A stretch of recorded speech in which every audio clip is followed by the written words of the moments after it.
Saudara-saudara terkasih, apakah ada yang hadir di sini belum pernah sakit? Ada yang belum pernah sakit? Tidak ada yang dijawab. Ada? Ada yang belum pernah baik sakit hati maupun sakit fisik? Kalau sakit fisik mungkin pernah ya. Kalau sakit hati ada nggak? Ada? Banyak? Banyak orang sakit hati. Ada yang pernah gagal? Banyak. Gagal dapat jodoh misalnya. Nah, pertanyaannya adalah, kalau ada sakit, kalau Anda pernah gagal, kalau Anda pernah merasa sakit hati, ada penderitaan Anda alami, dan ada kematian, masih percayakah Anda bahwa Tuhan itu baik? Anda percaya Tuhan baik? Percaya Tuhan baik?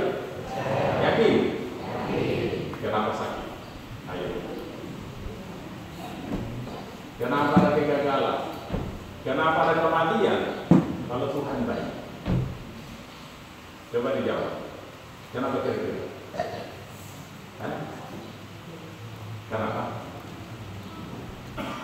Gara-gara apa dan gara-gara siapa atau karena apa ada kematian?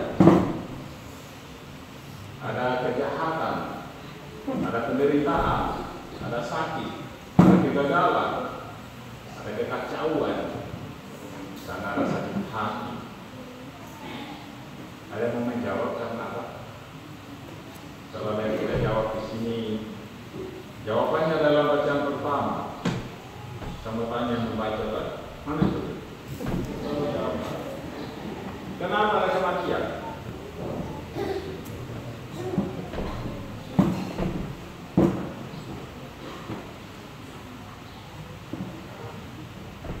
Dia bilang ada kematian karena Tuhan saya. Loh, bisa? Karena Tuhan sayang sama kita lalu ada kematian. Coba bayangkan, bagaimana logikanya itu? Jalan pikir. Jawabannya kata bacaan pertama seperti ini. Allah tidak menciptakan maut, dan Dia pun tidak bergembira kalau makhluk yang hidup itu binasa. Tapi fakta menunjukkan ada kematian. Lalu ayat terakhir dikatakan seperti ini. Tetapi karena dengki setan, maka maut masuk ke dunia. Karena apa? Karena dengki setan. Penderitaan, kematian, kegagalan, kesulitan-kesulitan hidup manusia disebut oleh bacaan pertama hari ini karena dengki setan. Kita membaca dari kitab Kejadian pada kisah tentang penciptaan, bahwa pada mulanya Allah menciptakan segala sesuatunya baik adanya. Bahkan ketika Dia menciptakan manusia, kitab Kejadian memberikan klausul tambahan dengan menegaskan bahwa sesudah mencipta manusia, Ia melihat sungguh amat baik adanya. Dalam perjalanan waktu kita melihat fakta kenyataan manusiawi bahwa ada penderitaan, ada sakit, ada kegagalan, dan pada ujungnya adalah ada kematian. Mengapa semua itu terjadi? Penulis kitab Kebijaksanaan mengatakan karena dengki setan. Kata kuncinya adalah apa? Dengki. Dengki itu bahasa lainnya apa? Iri, cemburu, dendam. Dengki itu adalah iri, cemburu, dan dendam. Maka kalau ada di sini yang masih ada iri, masih ada cemburu, masih ada dendam-dendam, artinya apa? Artinya apa? Dikuasai setan. Maka ada klausul terakhir, dan yang menjadi milik setan mencari maut itu. Ada di sini milik setan? Ada tak? Ada tak? Nah, silakan dicek masing-masing. Kalau Anda masih punya iri, masih punya cemburu, masih punya dendam, masih ada rasa dengki, artinya apa? Anda milik setan. Bacaan hari ini, saudara-saudara kasih mengingatkan kita, Tuhan dengan segala caranya memberikan kepada kita setiap manusia dengan kebaikan-kebaikan. Tetapi dalam perjalanan kehidupan kita mengalami kegagalan, sakit dan penderitaan dan maut, itu terjadi karena dengki setan. Sikap dengki, iri, cemburu, dendam yang kemudian menjadi benci, itulah milik setan. Ketika kita memiliki sikap itu dalam hati, dalam diri kita, maka penulis kitab kebijaksanaan mengatakan kita menjadi milik setan. Lalu kita bertanya yang kedua, bagaimana caranya kemudian kita bisa mengembalikan kebaikan-kebaikan yang Tuhan sudah tanam dalam diri kita masing-masing saat kita dicipta? Santo Paulus dalam bacaan kedua lalu memberikan jawabannya kepada kita. Ada kata kunci yang diulangi 3 kali dalam bacaan kedua. Apa itu? Ada yang menjawab?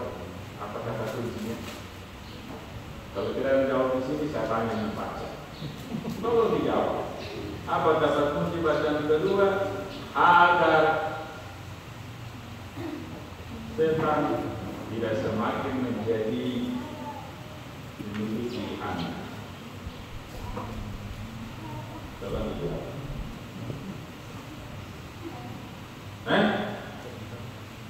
Jawab.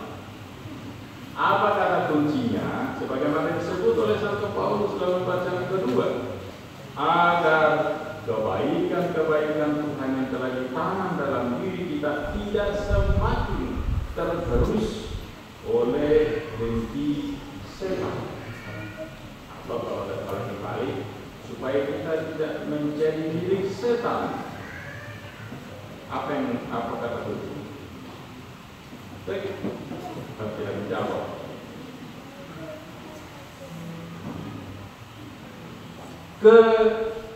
keseimbangan. Santo Paulus mengatakan kata-kata ini. Orang yang mengumpulkan banyak tidak berkelebihan, dan orang yang mengumpulkan sedikit tidak berkekurangan. Santo Paulus mengajak kita dalam bacaan kedua hari ini, agar kebaikan-kebaikan Tuhan yang terus berjuang melawan kedengkian setan bisa kita pertahankan, maka kita mesti memiliki keseimbangan dalam diri kita. Sesuatu yang berlebihan tidak baik. Terlalu baik itu ternyata juga tidak baik. Terlalu bodoh apalagi. Terlalu pintar juga tidak baik. Terlalu kaya juga tidak baik, dan terlalu miskin tidak baik. Yang baik adalah hidup dalam keseimbangan secara pribadi. Hal yang sama juga saudara-saudara terkasih terjadi dalam hidup bersama, khususnya sebagai umat Allah, sebagai murid-murid Yesus. Santo Paulus mengingatkan kepada kita dalam bacaan kedua hari ini secara pribadi manusia, agar kita bisa memelihara kebaikan-kebaikan Tuhan dan semakin meminimalisir dengki setan dalam diri kita, maka mari kita berusaha untuk hidup secara seimbang. Yang kedua, dalam hidup bersama juga berlaku hukum yang sama. Yang berkelebihan mencukupkan yang berkekurangan, kata Santo Paulus. Sebab kamu dibebani bukan supaya orang lain mendapat keringanan, tetapi supaya ada keseimbangan, kata Santo Paulus. Maka hendaklah sekarang ini kelebihanmu mencukupkan kekurangan orang-orang kudus atau umat Allah yang lain, agar kelebihan mereka kelak mencukupkan kekuranganmu, supaya ada keseimbangan. Dalam tataran praktiknya, saudara-saudara terkasih, sebagaimana saya ajar menemukan beberapa waktu yang lampau, seringkali ada komentar seperti ini. Ketika diberi tugas, misalnya di gereja dalam liturgi Ekaristi, lalu Mazmur dan lain-lain, kadang-kadang muncul kita berkata, saya lagi. Tidak ada yang lain, kenapa saya terus? Jika Anda punya kelebihan, berilah. Apalagi misalnya nyanyi Mazmur. Kenapa nyanyi Mazmur saya terus? Karena kamu pintar nyanyi. Menyanyilah untuk mereka yang tidak pintar nyanyi. Itu dimasukkan ke Paulus bahasa sederhananya. Kelebihan yang diberikan Tuhan kepada kita bagikan kepada mereka yang tidak punya atau berkekurangan, kata Santo Paulus, agar dalam hidup bersama sebagai jemaat Allah, lalu kita bisa saling melengkapi. Hendaklah kamu kaya dalam pelayanan kasih, sebagaimana kamu kaya dalam segala sesuatu, dalam kesungguhan untuk membantu, dan dalam kasih terhadap yang lain. Dengan demikian Santo Paulus selalu menegaskan, dengan cara itulah lalu hidupmu bersama sebagai umat Allah menjadi seimbang. Lalu kita bertanya lagi, saudara-saudari terkasih, ketika kita berada di dalam situasi di mana kita tidak mampu menyeimbangkan kehidupan kita, bahkan kadang-kadang kita lebih cenderung pada kedengkian, keirian, cemburuan, dan kebencian, lalu apa yang akan kita lakukan? Ketika kita merasa bahwa penderitaan, kesulitan, kegagalan lebih banyak kita alami daripada kebaikan dan sukacita, lalu apa yang akan kita lakukan? Dari contoh saudara-saudara terkasih oleh kisah bacaan Injil hari ini. Melalui kisah sembuhnya wanita yang sakit pendarahan 12 tahun, melalui kisah hidupnya kembali anak Yairus, lalu kita diberi pengertian bahwa Tuhan berkuasa. Maka Yesus mengatakan, mengulangi lagi kata-katanya, jangan takut, percaya saja. Kata-kata itu disampaikan kepada wanita yang baru saja sembuh dari sakit. Juga dikatakan kepada orang-orang yang sedang bersedih hati karena anak Yairus, kepala rumah ibadat itu, meninggal. Yesus sudah mengatakan, jangan takut, percaya saja. Wanita itu segera disembuhkan, anak perempuan itu segera dihidupkan kembali. Artinya, saudara-saudara terkasih, ketika kita mengalami ketidakseimbangan dalam kehidupan kita mengalami bahwa sakit, penderitaan, dan kesulitan lebih banyak daripada sukacita dan keberhasilan kita, mari kita belajar dari Yesus. Datang sujud memohon kepada Yesus. Mari kita belajar dari wanita yang sakit pendarahan itu, datang kepada Yesus. Bahkan begitu kuat imannya, dia mengatakan, hanya kusentuh saja jubahnya, saya pasti sembuh.